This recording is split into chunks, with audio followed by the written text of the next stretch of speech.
My name's Casey Dennis. I did 21 years in the Coast Guard and retired back in 22. So I graduated from the University of Arizona online program to get my undergrad and trying to figure out what I wanted to do next after I retired.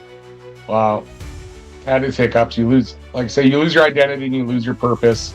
And there wasn't a whole lot of job opportunities. I applied a lot of jobs, didn't get there. So using Voc Rehab Chapter 35 funds, I was able to have the VA pay for my master's program. And being at the University of Portland, I've had countless one-on-ones with professors and staff, and most of the student body that I've met have always been very welcoming, very nice, and it's been very enjoyable, and the campus is absolutely beautiful. And that's something I always wanted when I was looking at universities on TV and stuff you see, and just that red brick, flowing grass, just it really was the perfect place for me to come. Well, I definitely would say if you can visit it, take the tour, because I think that is a great selling point.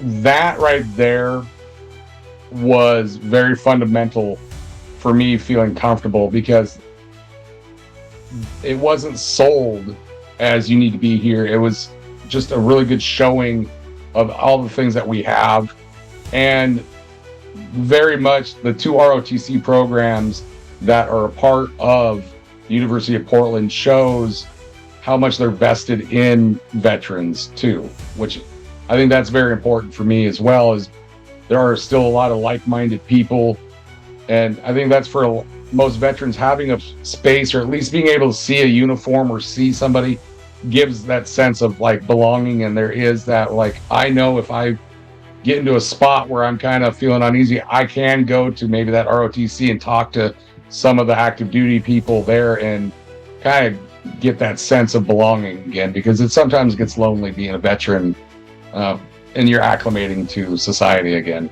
So I think it was great. The one thing about University of Portland is great is the smaller classes. I think the biggest class I had was 20 people.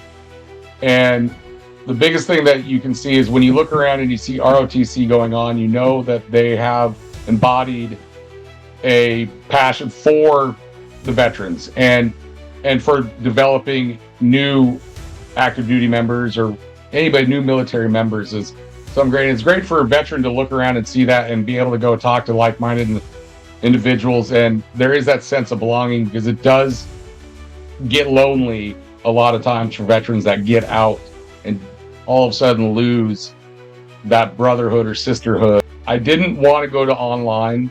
I wanted to continue my journey to be around people and to acclimate back into society, because really with an MBA, I know everybody I'm going to class with, I will be potentially working with these people or have working knowledge. And I felt that was important to try to understand, especially because I am one of the older students. My kids are closer in age to the students that I'm going to school with.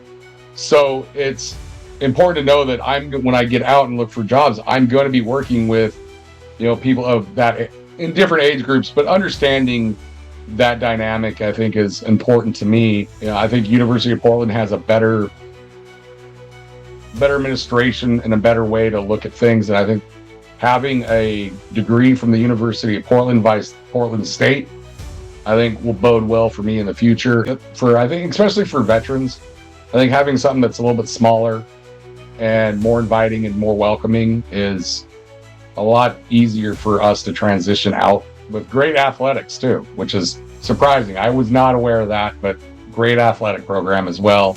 And it's great to be able to be in classes with so many of the athletes and to listen to them, and how many foreign exchange students there are. And I was in classes with all of them, and I thought that was phenomenal. And everybody seemed to have a voice, and everybody seemed to care about each other, which was great. So my name's Sam Oxiger. I'm a Marine Corps veteran of 6 years. And to talk a little bit about my history and how I got here, it started in 2012 when I joined the Marine Corps.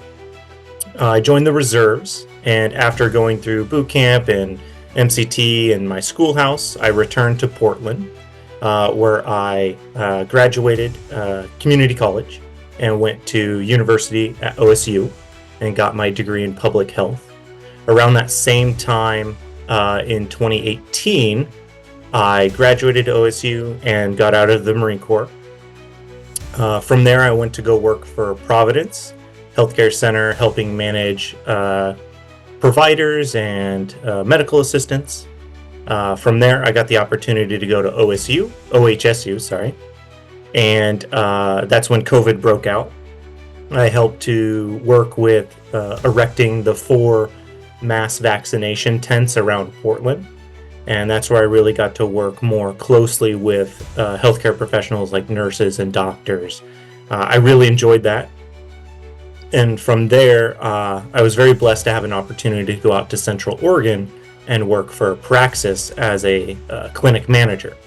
I started in Sisters with one clinic, soon branched out to Redmond, and then here in near the Portland area, Vancouver, they opened a new clinic. So I had 4 clinics at one time.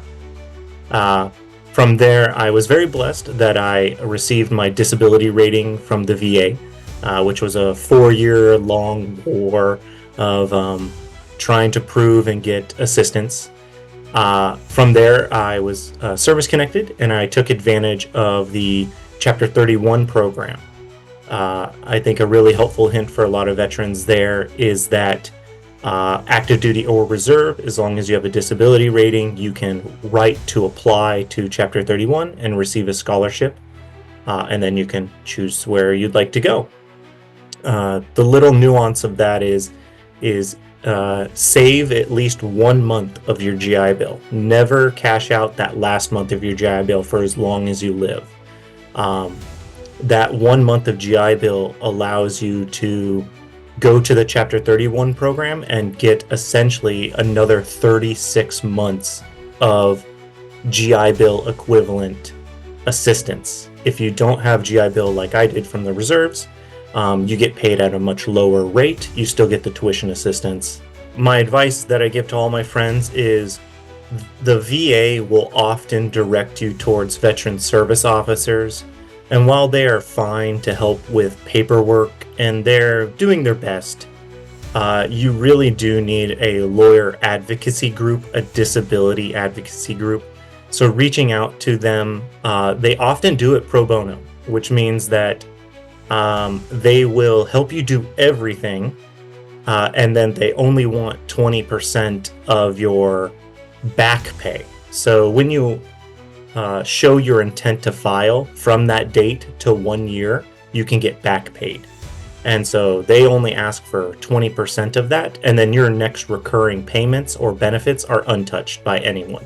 I feel it's a very fair deal that they get paid for the work they do, and it often leads to higher, more accurate disability ratings. And not only that, advocacy for the veteran in receiving educational benefits.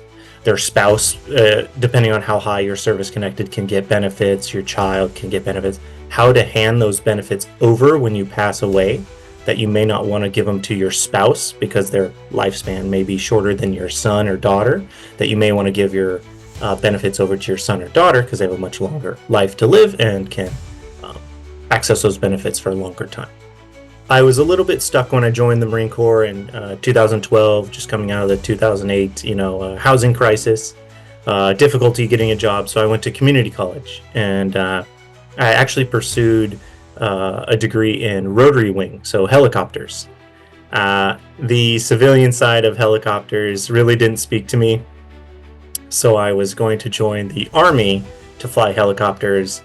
And being young and being just wanting to get into the military and go quickly, I kind of got scooped up by the Marines, and unfortunately I did not get to fly helicopters. But during that time I was able to go to school, and where I really found a passion for public service. In the Marine Corps, I did funeral duties, I did quick reaction force, I did administrative duties, which was my primary role. So I really enjoyed helping and providing a service. So as I went through my military career and as I went through my college career, I really transitioned from actually exercise science and nutrition to public health. And when I got out, I really felt that itch to be more involved in healthcare. That's the Providence OHSU, and then out to clinic duty, where I really got intimate with healthcare and people, and I really enjoyed that. And actually, that's why I'm here at the MBA program. Instead of getting an MHA, which is very narrow-minded, a Master's of Healthcare Administration, it's only good in the healthcare world and is slightly viewed better than an MBA. But an MBA is far more versatile and equally viewed as strong as an MBA to go up into director's positions and things like that. And I'm hoping to get my MBA and leverage that to actually go into humanitarian services.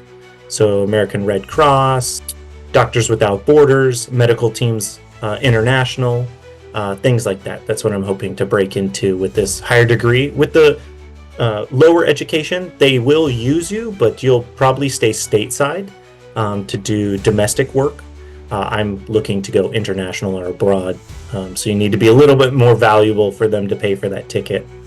I applied to several schools. I applied to OHSU's The MBA program in conjunction with Portland State University. I also applied to Pacific University and one other. While I did get acceptance letters from all of them, what made me choose U of P is my research online of seeing that your School of Business is extremely highly rated, lower class sizes, higher graduation rates, a larger connected community of UP students and workforce, so able to network to get a job. When I came out of OSU, that was the difficulty, is although they have a base of alumni, it's not really, there's, 36,000 students on campus each year. You're just lost in the noise. With the program, my tuition is paid for, or with a veteran's GI Bill, it would be paid for. So I'd really encourage veterans to choose, regardless of price, obviously, because it's not the factor for them, what is best for them. I, being maybe a little bit older of a veteran, older of a service member now, the average age is 18 to 20 in the Marine Corps. Online school was very difficult for me, so I chose a school that had more in-person classes. Although U of P also offers the night class alternative, so you can do online or come in the evenings and participate. Yeah, I walked to the campus. The campus was beautiful. And the best advice I'd say is meet with the coordinators of those schools. And I really feel that I made the right choice. The class sizes are very small. They supply you with everything you may need, computer. The teachers answer emails ridiculously quick compared to my time at OSU. It's been a very nice and very unique feeling coming from my time at OSU. So I've really enjoyed it, and I hope to finish this program soon. I'm actually at the halfway point. And the other one for veterans advice, if education, for better or worse, is the doorway to higher pay and an easier life. I've seen in my own personal career, as you move up from medical assistant to supervisor to manager to director, that life, you get paid more, you kind of work less, and life gets a little bit easier. So that's what I'd say is trades are really strong right now. But if you're disabled in any way, you have any physical impairments, administration is a good way to go.